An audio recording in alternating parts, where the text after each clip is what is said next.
Chips बनवण्यासाठी मी इथे 3 बटाटे घेतलेले आहेत। सुरुवातीला आपण एका पिलरच्या साहाय्याने बटाट्याची साल काढून घेऊया।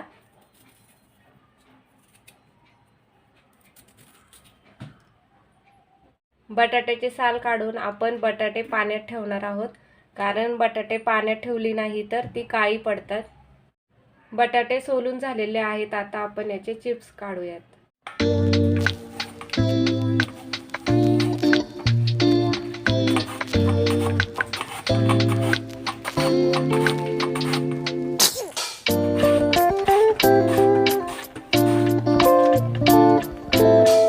आपण हे चिप्स आता पाण्यातून काढूया।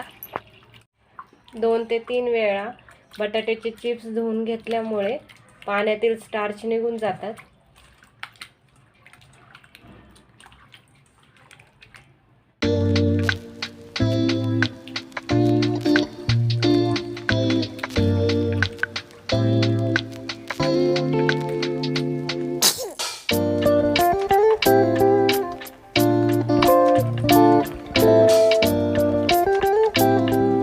चिप्स मधील पाणी काढून घेतले आहे। आपण कॉटनच्या कपड्यावर हे चिप्स पसरून ठेवू। अशा प्रकारे कॉटनचा कपडा किंवा टॉवेल घेऊ शकता आणि त्यावर आपण अशा प्रकारे चिप्स ठेवणार आहोत, कारण चिप्स मधील पाणी शोषले जाईल। चिप्स ठेवण्यासाठी टिश्यू पेपरचा देखील वापर करू शकतो। आता एक टॉवेल घेऊन तो टॉवेल चिप्सवर ठेवणार आहे, जेणेकरून चिप्सवर जे पाणी आहे ते शोषले जाईल। आता हे चिप्स चांगले कोरडे होतील। तेल गरम करायला ठेवूयात। तेल तापायला ठेवलेले, हे तेल सोयाबीनचं आहे, त्याच्यामुळे कलर जरा पिवळसर आहे। तेल गरम झाले का आपण एक चिप्स टाकून बघूया।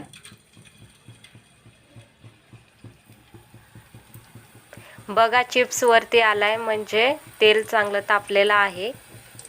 आता एक एक करून चिप्स आपण तेलात सोडूया। तेल चांगले गरम असताना चिप्स तळायचे, तरच ते क्रंची होतात। एका वेळी जास्त चिप्स टाकून तळू नका, नाहीतर चिप्स एकमेकांना चिकटतील आणि ते क्रंची होणार नाहीत। आता आपण हे चिप्स काढून घेऊया। असे आपण सगळे चिप्स तळून घेऊया।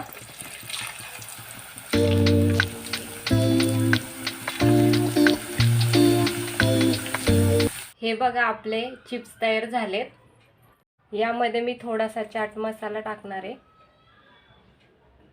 थोडी मिरची पावडर, आपापल्या आवडीप्रमाणे मिरची पावडर टाका, आणि थोडंसं मीठ।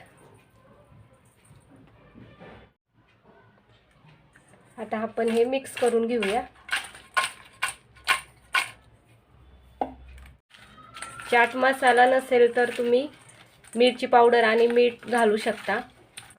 तुम्हाला तिखट नको असेल तर तुम्ही फक्त मीठ घालू शकता।